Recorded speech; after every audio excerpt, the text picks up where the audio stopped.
to a terrific panel. They've been sitting here watching alongside with me and everybody else for the past, 4+ hours. And before we start talking, I do want to, because we've all kind of referenced since this ended, the Joni Ernst line of questioning. I want to play part of it specifically on the question of women in combat. As Secretary of Defense, will you support women continuing to have the opportunity to serve in combat roles? My answer is yes, exactly the way that you caveated it. Yes, women will have access to ground combat roles, given the standards remain high, and we'll have a review to ensure the standards have not been eroded in any one of these cases. That'll be part of one of the first things we do at the Pentagon, is reviewing that in a gender-neutral way, the standards, ensuring readiness and meritocracy is front and center, but absolutely. Jeff Zeleny, this is, as Elizabeth Warren rightly said, a different, not just tone and tenor, but point of view than he expressed not that long ago during the presidential campaign. And the fact that he is expressing this now after he had those private meetings with Joni Ernst, a combat veteran herself, is, to me, kind of the ball game. Without question, I think Senator Shaheen summed it up as an 11th hour conversion. I mean, that clearly is what it is. But this is one of the things that Senator Ernst has been waiting for. Now, she has many other questions, but it's clear that this is what she chose to focus on. The hearing today, I've covered senators for a long time, as have you.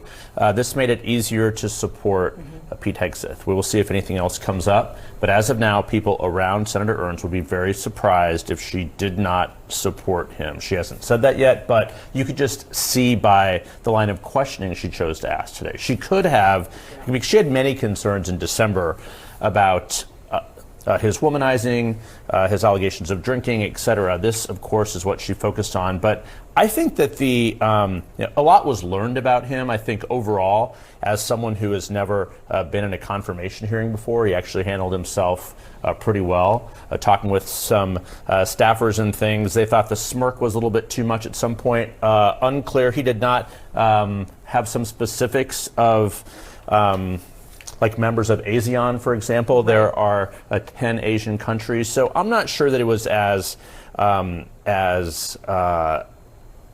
deep into details as you would get from a second round of questioning. And that perhaps is the biggest takeaway of all. I recall Chuck Hagel's confirmation hearing to be defense secretary in the Obama administration. It went 2 or 3 rounds, and it was brutal. And he was a fellow senator, and senators on the Republican side of the aisle, and perhaps even some Democrats, really raked him over the coals, and he seemed unprepared at some point. Pete Hegseth will not have that opportunity because he largely got through with really simple questions by Republicans, by and large, some tough questions by Democrats, but that's it.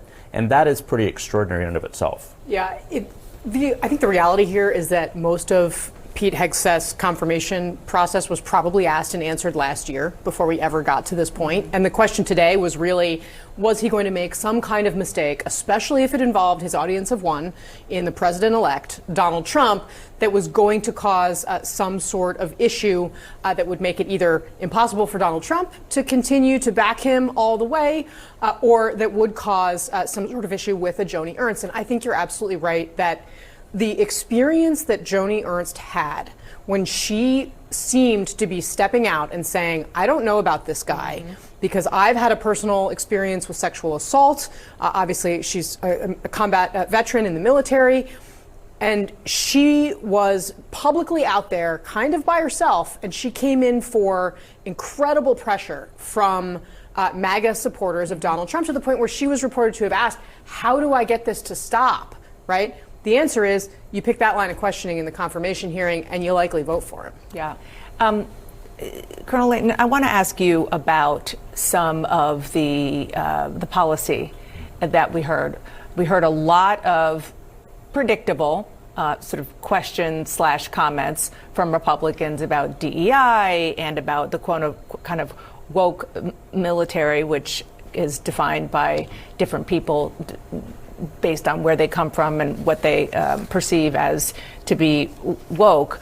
But we also heard a lot of questions about specific points of view about just worldview and defense policy, which, because of all of the allegations about his personal life, his alleged drinking, alleged problems with women, and beyond alleged problems with women, the policy, which is so important for this huge role, particularly for somebody who doesn't have a ton of experience the way that other defense secretaries have, maybe didn't get as fleshed out as they would have otherwise. Yeah, I think that's a very key point, Dana, because one of the things that I noted at the very beginning of the hearing, or maybe in the midpoint of the hearing, was the fact that when they asked him about, when the senators asked about the Geneva Convention versus rules of engagement, he actually did not really differentiate between rules of engagement and the Geneva Convention. Those are two very distinct things.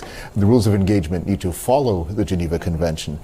He did not seem to know that distinction. So this could be a critical thing, because when you look at what a Secretary of Defense has to do when he or she approves rules of engagement for forces in combat, there needs to be an understanding of what the legal parameters are and what the operational mission is. So you need to combine what the operational mission is, the types of force that you're going to use, the types of weapons you're going to use, not just artillery rounds, but, you know, are we going to employ fighter aircraft? Are we going to employ naval assets? Are we going to do all of those things?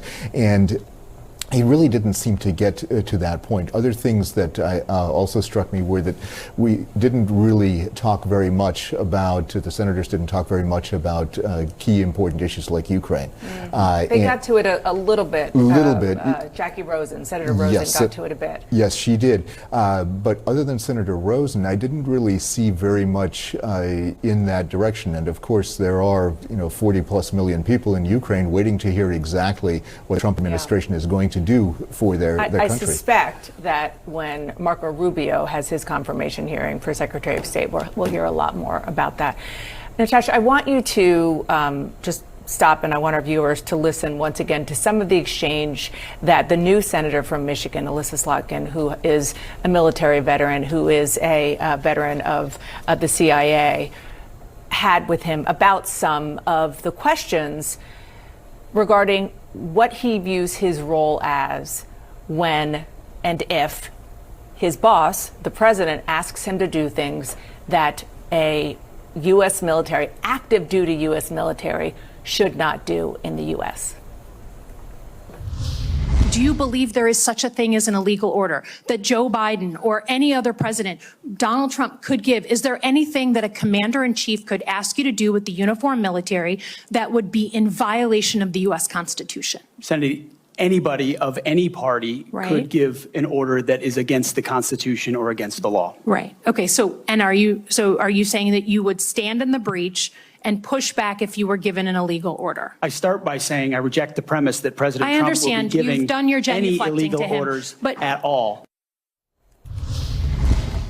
This, to me, was probably one of the most, if not the most most important moments of this hearing, because this, when you're talking to people inside the Pentagon right now, these career civil servants, these people who have been serving for decades in the military, this is what they're worried about. This is what they're talking about, is how is the U.S. military under Donald Trump in his second term, knowing perhaps that he doesn't have to face another election, how is he going to be using the military at home? That is one of the most, prescient topics on people's minds right now. And he did not really explain how he would push back against perhaps using active duty troops for law enforcement, for example.